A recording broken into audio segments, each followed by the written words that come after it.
Hi, welcome to my studio, my new improved studio with my my Mac Studio. Amazing, powerful computer. Hopefully it'll make the music sound even better. I'm excited because I just finished the final mix for songs on our new album, and they're now in the capable hands of Ben Holmes for mastering. And when that's done, my plan is to release one song every 3 to 4 weeks for about half a year, and then the whole album as a compilation. This album, I've been releasing albums and EPs for a while, but this one's different. This one tapped into, I think, the soul of my music.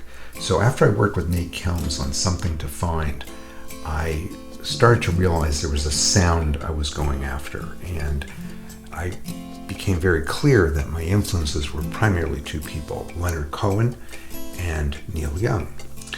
And I decided to really focus on that Neil Young side, and I listened to every single song and album he put out. I watched videos, read his biography, Shaky, which is amazing if you haven't read it. I learned to play songs. In fact, the song I released last year, Nothing Stronger Than Love, came out of my learning the song Sugar Mountain. But anyhow, I completed the album, and it's called Forever Young. I love the double entendre at the title. That's me at age 16 playing in Bert's Bar Mitzvah band at Forest Valley Day Camp. Brian Yeager, remember that? And you were in the band. Yeah, you played, I think, Roccos and stuff. Anyway, so the other part of the double entendre is Young, Y-O-U-N-G, and that's an ode to Neil Young. So while these are not Neil Young songs, they're all strongly influenced by Neil Young, in both his Crazy Horse days and his days as a solo artist. And where did that influence come from? So I was thinking about that, and if you were young and in Canada and getting into music, and you probably joined the Record Club of Canada, and for $1 you got 4 albums as your opening gift, and you probably got this album, Alternatives, as one of the 4. And this was a collection of new artists. Let me just read you who these new artists were on this album. The Jimi Hendrix Experience, Neil Young with Crazy Horse, Arlo Guthrie, James Taylor, Grateful Dead, The Mothers of Invention, Van Morrison, Gordon Lightfoot, Jethro Tull, John Sebastian, Small Faces, Tim Buckley, Joni Mitchell, and Graham Bond. And the song from Neil Young was Cinnamon Girl. And it's the first time I'd ever heard Cinnamon Girl. And it totally rocked my world. And I realized, more and more that sound, that type of song is what's influenced my writing over the years. So this album, again, not Neil Young songs, but influenced both from the Crazy Horse and the solo artist days. So again, it'll be coming out later this year. About every 3 to 4 weeks I'll be releasing a single. I have Jojo Timmerman playing bass on some of the songs, Ben Holmes on drums, Glenn Wellman on drums, and Alex Blum and Pat Storadol from Alex Blum and the Roadside Quartet. If you've not heard them, please check them out. They're huge on Hugs Radio, have had a number of #1 songs, and Alex and Pat just do a fabulous job. So the 7 songs are Human Sex, which is about dysfunctional human relationships. When I was in practice and doing counseling, I used to think metaphorically that the way that couples would argue was like their sex dance, and this song uses that metaphor and speaks to that.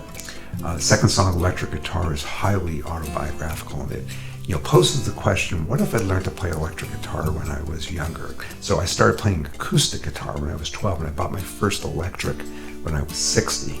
So, what if I played electric when I was a teenager? And, poses the question, would I have noticed you? Would you have noticed me? About divergent universes.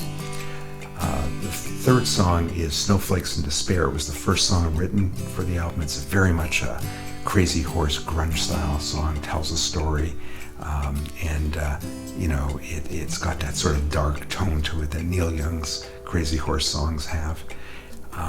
Then Music, Love, and Time, which is more in the style of songs like Old Man, Needle and the Damage Done, and Morten Haugen plays a beautiful organ part on that song.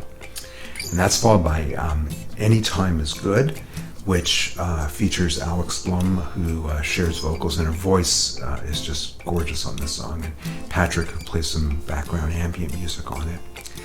And then what I consider to be the highlight of the album is the song Two Guys from Ontario.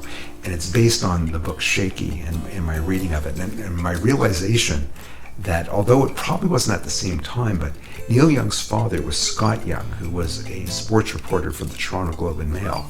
And when they lived in Toronto, their house was literally a couple of miles, if that, from where I lived. And I was sort of thinking, we probably walked the same streets, went to the same stores.